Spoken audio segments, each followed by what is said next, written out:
offensive line coach, Matt Moore. Questions for Coach Moore? Greg? So Matt, lots going to be dependent upon your offensive line this year. You feel that they're ready for that?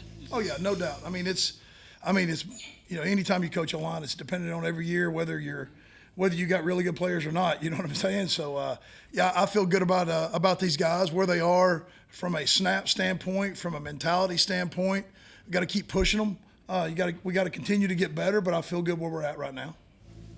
The experience they have, just try to equate that into the benefits that provides with 2, 3, sometimes guys 4 years of experience. Well, what you can do is you don't start at level 100 class. When they first come to class, we're now in 300 level classes with a lot of these guys. But we're talking about, instead of just, hey, what's the front, who's the mic? We're talking about linebacker leverage. We're talking about D-line stances. We're talking about having a heavy shade, having a light shade. So we try to continue, me and my assistants try to continue to build these guys that are on these 300 level classes and try to continue them to the master's level class, to help them, be as good a players they can be. So that's the benefit is you can get more advanced in your schemes and more advanced in your teaching. You said Doug might be a better fit at tackle. What? Who said that? Neil. Okay, Coach Rounded. Yeah.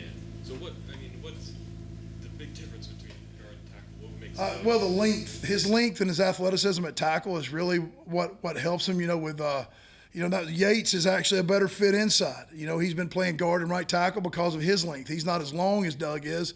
And a lot of times those big, long guys, you can get them moving. Those DNs just struggle with him because he's 320 pounds and he's athletic and he's long. And, he played tackle early on at that other school down there and did a good job. And then we needed him at guard, and he did a great job at guard. And, and that's what I sell these guys on is, like, he can play center. Like, he could go in, played a bunch of center in the spring.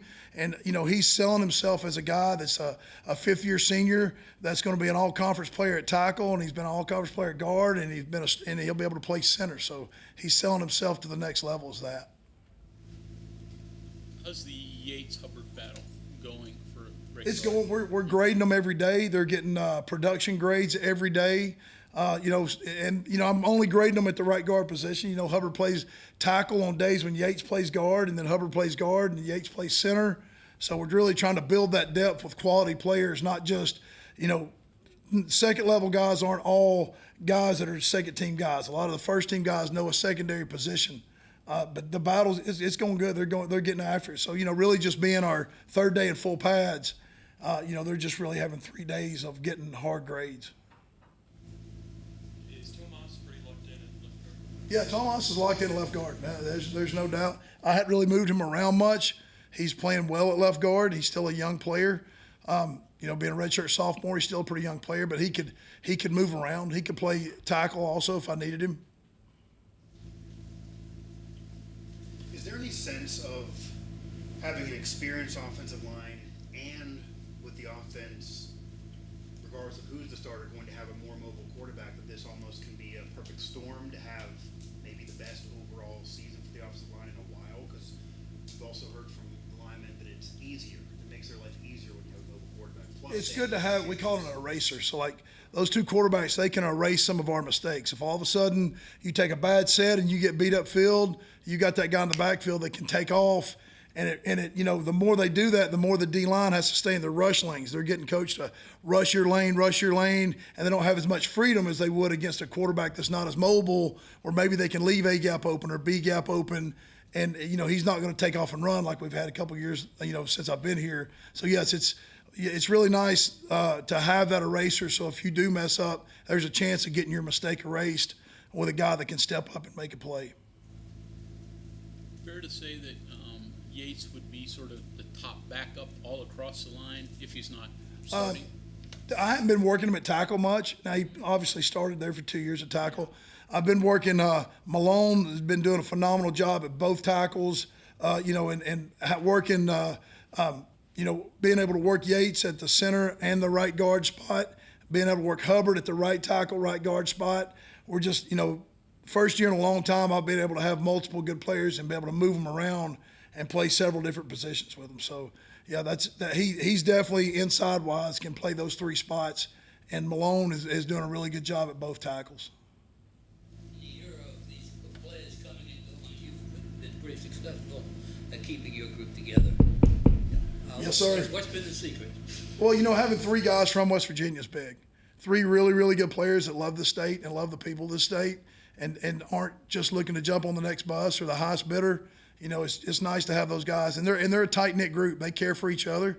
And they got a brotherhood and they, you build that and they hold each other accountable. So it's not quite as easy just to jump on the next train or the next offer or whatever that they got. Cause I'm sure, the world, the way it is now, I'm sure they all got phone calls in the off season and offers and stuff like that. And, the Country Roads Trust is doing a great job with NIL. That really, really helps. I mean, that's huge for those. I mean, we're competitive now, that's different now than what it was in the past. So, those things are really big. How would you describe this group as a whole? The brotherhood. They're a brotherhood. They're gonna play hard together. They're gonna hang out together. They're gonna fight together. They're gonna have fun together. They enjoy being around each other. And if you mess with one of them, you're fixing to get all of them. And that's the mentality that we try to that we play with, and that's the mentality that they work with. They're accountable. They work hard. I'm not saying they're not gonna make mistakes. I'm not saying that they're not gonna get beat. I mean, that's gonna happen sometimes. But they pick each other up, and if two guys are competing for a spot, they're cheering for each other. They really care about each other, and that's what I've been working to build here over the past 4 years. And last year we were average, a little above average probably on the O-line, but this year we got a chance to be great. And we got to keep pushing them. We can't tell them they're great right now. We got to keep pushing them, and we got things we got to get better at. Are your demands different with this group, with the expectations you have for them? Yeah, no doubt. I mean, it's expected. It's not just, hey, we should. It's expected. We if we're going to double team the three technique, we expect movement. We don't hope for it like we've done in the past.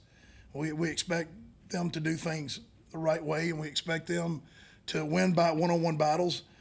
We expect all five of them to win one-on-one battles. So that's come a long way since my first couple of years here. It's come a long way. Your redshirt freshmen, Weedman and Hamilton and all those guys. So just give me your analysis on where they are. Could some of them give you help if you have to? I really need Sully to come along because he's got the body. He's a big guy. He's 320. He's 6'4.5". He's got pretty good feet. He's just, he's got to come along and keep playing in good body position and just get more reps. Mo Hamilton is a super twitchy kid.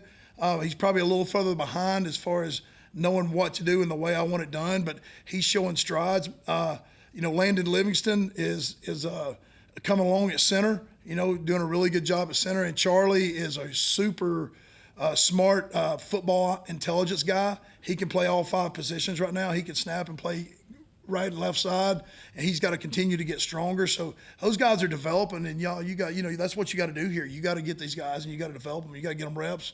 You got to teach them. I really fired up about my young guys. Johnny Williams, that was here in the spring. Johnny's having a really good camp. He's continuing to develop his body. Johnny's one of those guys, his last couple of years of high school, they tore down the weight room and didn't rebuild it, and he didn't have a weight room. Now his body has really changed. I mean, he's almost 6'7", he's 310 pounds, and he's, just turned 18 years old. So he's got a chance to really be a special player. And, Nick Cray, super athletic kid, played his senior year at like 245, and now he's 297, holding 297. He was a all-conference basketball player. He's a really good track guy through the shot and disc. He's got a lot of athleticism, and seeing what he can do naturally has really got us fired up and excited. And Cooper Young, that kid's got great body control. He was a baseball player too, so he's a two-sport guy. He hit a bunch of home runs, athletic. Really, he doesn't look like what he is. You see him move around, you're like, wow, that kid's really got some athletic movement. So I'm really excited about those three guys. So I feel good about the future. Of course, I've only got two seniors. I know we talk about how many snaps we got, but I got two seniors. So, if we can, like you're saying, keep everybody here and continue to build this thing, I feel like we're going in the right direction. Can this group be better than good and be dominant? They can, yes. There's no doubt.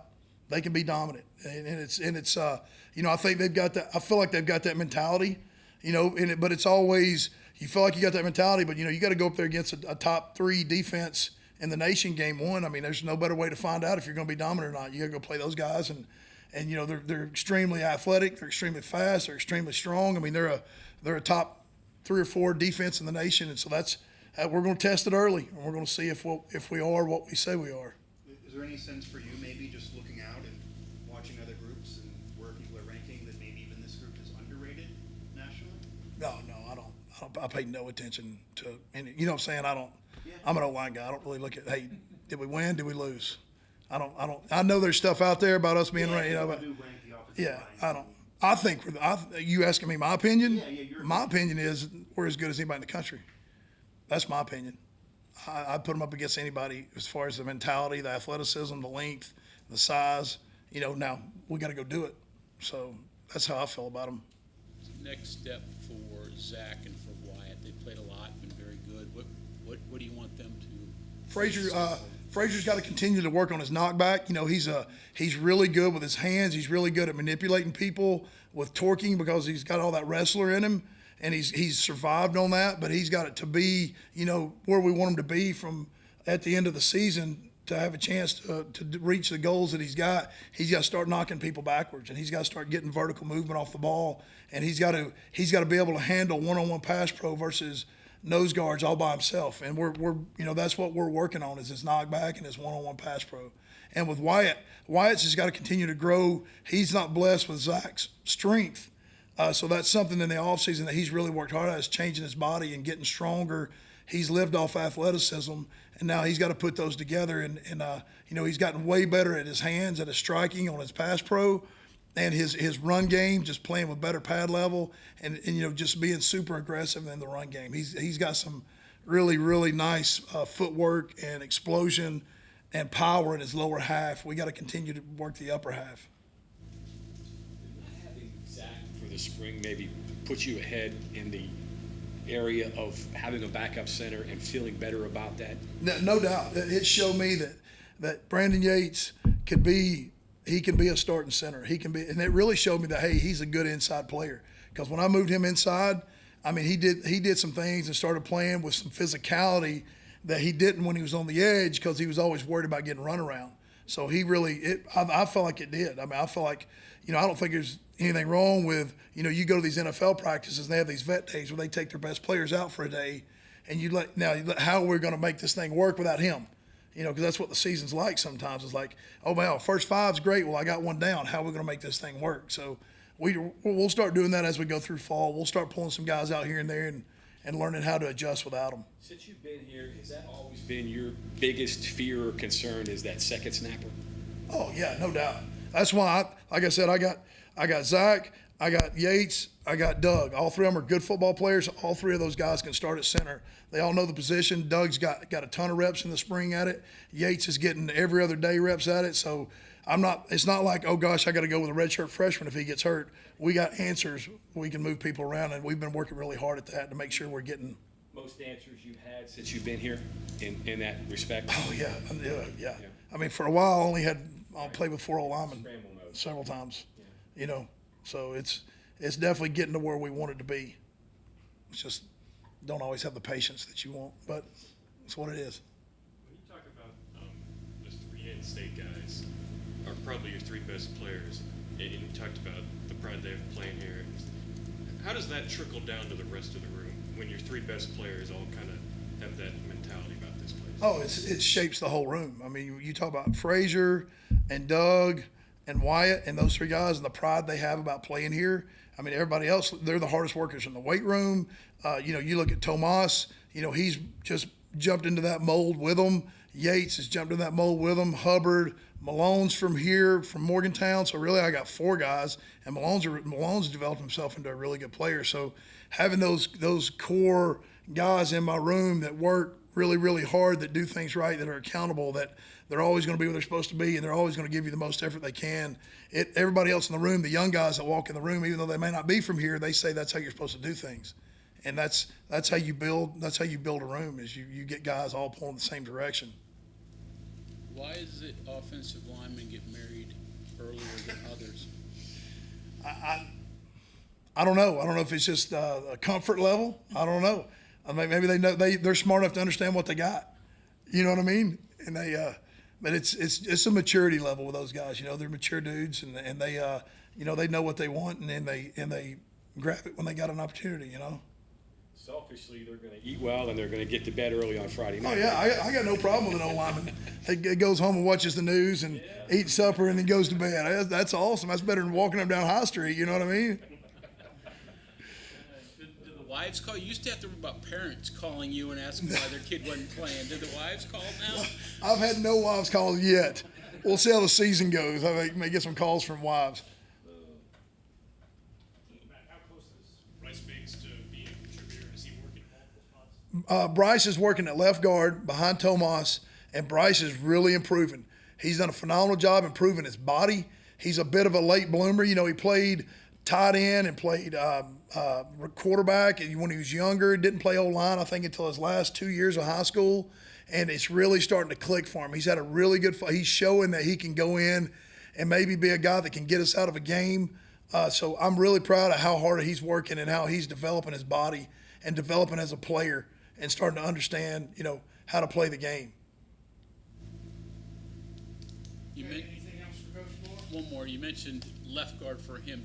Are you more interested left, right, or guard tackle? How do you train him? Well, you know, like a guy like Yates, because he played so much at left tackle early on in his career, he can bump left and right. He doesn't have a problem. I usually train them left and right first, and then once I feel like they're under, you know, I'm talking about like I train them like left guard, left tackle first, if they're long enough, and if they're not long enough, it's when you got to move them across the ball. You know what I mean? If they got the length, like Tomas, he could play left tackle. I hadn't moved him there yet, but he could easily. I mean, he can run. He could easily bump out there to the left tackle spot. But the good thing is I got Malone over there, and you know Wyatt caught a cramp today. Malone jumped in, finished practice with the first group, and we didn't miss a beat at left tackle. So he's really proud of how he's developing, and excited about what he's going to be able to, how he's going to be able to help us. Okay, anything else? All right. All right, guys, appreciate y'all.